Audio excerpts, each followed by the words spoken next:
When you're looking for a place to live, an apartment, a condo, or a house, make sure that you're not just looking at the rent that you'll need to pay in case you're renting, or the price of the property, or the monthly mortgage payments in case you're planning to purchase your own home, because there are also a bunch of other costs that can really add up. And depending on the particular property, it can easily add up to 20% or even more of your monthly rent payments or monthly mortgage payments. There's water, heating, electricity, or hydro as people usually say in Canada, and if you've just arrived here or you're planning to move to Canada and make it your new home, you might be wondering what these costs exactly are and how much you have to be prepared for. And of course, these monthly costs depend on a lot of factors, but today in this video, let me just share with you what I personally pay on a monthly basis for utilities and other costs. As many of you know, we've recently purchased a condo on the west side of Toronto.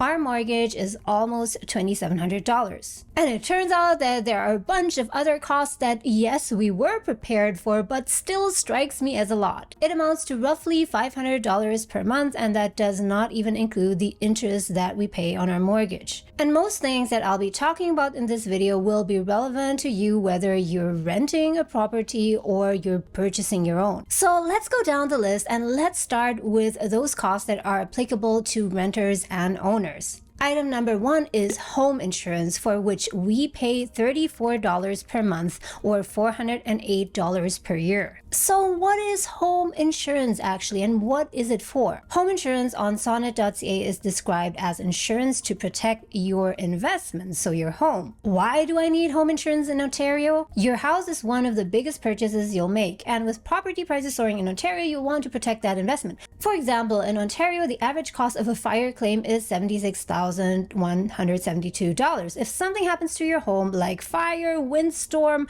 or flooding after a rainstorm, house insurance will be there to repair or rebuild so you can get back to making memories in the place you love. So is it always this amount? Absolutely not. It depends on a lot of things like type, size, and location of your home, and many more things. The premium of $37, for example, that we pay is for our condo, which is a studio apartment with a size of approximately 420 square feet. It also depends on the exact coverage that you choose and, of course, which company you buy the insurance from. So your home insurance could range anywhere from, let's say, $30-ish to hundreds of dollars if you have a large home. So when you get your home insurance, I really recommend you to look at different providers and compare quotes. Now let's get to the second item, which is utilities, specifically water. In most places, or in many places, I would say water is already included in the rent. And I mean cold water, not always hot water. But in my old apartment that I lived in for about 5 years,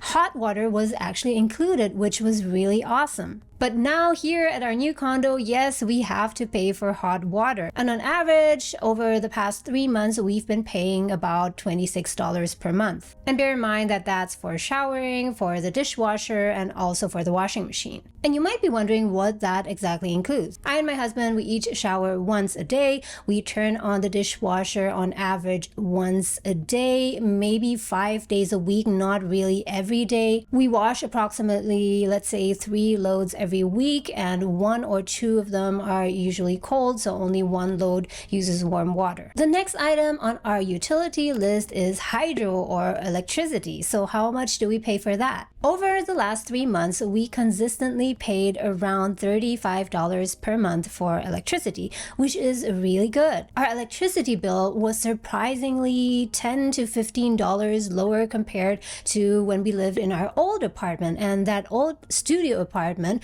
was about 100 square feet larger than this one. I guess that the reason why we paid more for electricity in our smaller apartment back then was that it had a bunch of really old and antiquated electrical appliances that were just not as energy efficient as the ones that we have here in our new condo. By the way, guys, if you found this video useful so far, then please do me a favor and hit the like button. That would tell the algorithm that this is a great video and that it should be pushed out to more people. And also, guys, here's one thing that's been lingering on my mind lately. It's actually been driving me crazy, to be honest, that I had to share with you. A few weeks back, YouTube has hit me with an invalid traffic notice. It basically happens when there's a bunch of clicks on the ads of a video that are not genuine. This came out of nowhere and I had nothing to do with it, so chances are that my channel got hit by farming bots, or there may be other causes that I simply don't have any control over. Anyways, this has caused a really large drop in my ad revenue of about 60%. A really hard hit because I depend on YouTube ad revenue in large part for my livelihood. So just in case you would like to support my channel so I can continue making these videos, and I do have a lot of exciting plans for upcoming videos this fall, then you can do that by contributing with a super thanks or by buying me a coffee, and the link to that is in the descriptions below. So I would really appreciate that. Thank you. Now back to the video. Cost item number 4 are thermal charges, so your air conditioning or your heating. So far that was the air conditioning that we paid for the months of June and July. That was around $2 to $3 only, I know, and for the month of August about $5. And before you think that that is super cheap, let me tell you that we rarely turned on the AC. If at all, we would turn on the AC for about 1 to 2 hours during midday, like around 1 to 2 p.m. when temperatures are at their highest, just to get our condo a bit cooled down, after which we would just turn it off. And then in August it just got a tiny bit warmer, so we turned on the AC a bit more, and so we got to that $5 mark. But this summer is a bit different. I would say it's an outlier because it has not been as warm as in the previous years. But let's see, because we had a few really hot days in the month of September, so I'm curious to see what my bill for the month of September will be. So I will keep you guys updated. So when you go out and rent an apartment or purchase a property, make sure that you try and find out in advance whether or not heating or AC is already included or not. Because if you like to use your AC or your heater a lot, then you will notice it in your bill.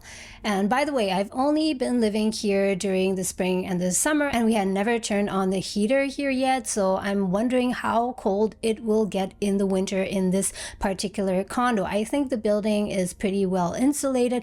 I hope that I won't need to crank up the heat that much, but yeah, let's talk about that again later on in the winter. So these 3 items, hot water, electricity, and thermal charges, plus HST and some other small costs, amounted to about $75 per month. And now let's go on to 2 other cost items that would usually only apply to you if you own your home. Number 5 are maintenance fees. Here for our studio apartment, we pay a maintenance fee of approximately $320, and that is relatively low compared to other apartments, other condos that I've seen so far. I've seen condos that were only about 100 square feet larger than this one here, where the maintenance fees were like $550 up to $600. And of course, these maintenance fees can and will likely go up over the years, so make sure that you pay attention to this when you purchase your own property. In case you're a renter, then good for you in this case, because usually the landlord is the one who will be paying the maintenance fee. Of course, you could argue that they would be rolling it into the rent. But in any case, just make sure that this item, maintenance fee, is non-existent in your rental agreement. The last item, number 6, are property taxes. We pay about $100 per month or $1,200 per year in property taxes. And if you want to know how this amount is determined, the amount is calculated by multiplying the current year phased-in property assessment value as determined by the Municipal Property Assessment Corporation, or MPAC, multiplied by council-approved city tax rates, and so on as set by the Government of Ontario. And here's a really nice graph on the website Zoocasa that shows you the different property tax rates across Canada. And here you can see that in Toronto, property taxes are relatively low, at least for now, compared to other places in Canada. For example, here in Regina, you can see that the property tax rate is 1.5% something. In St. John, 1.62%. But of course, there are also other places where the property tax is lower. For example, in Vancouver, it's 0.27 something percent. In Victoria, it's 0.43%, and so on. Okay, now let's add up everything and see how much I pay on a monthly basis.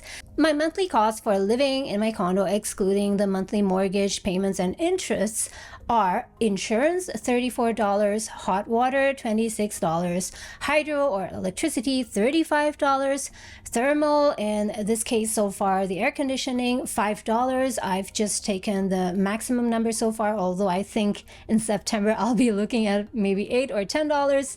And then taxes and other stuff amounts to $75. Then there's a condo maintenance fee for property owners. In my case, that's $320.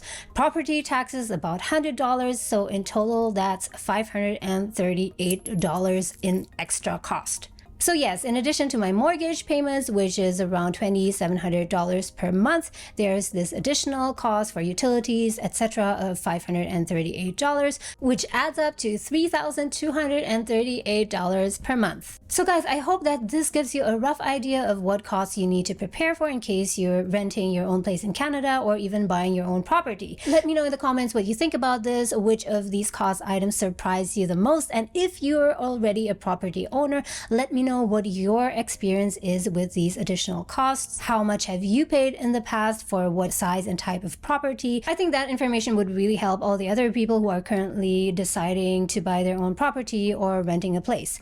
As always, thank you so much for watching, guys. Enjoy the rest of the summer, and I'll see you again soon. Bye.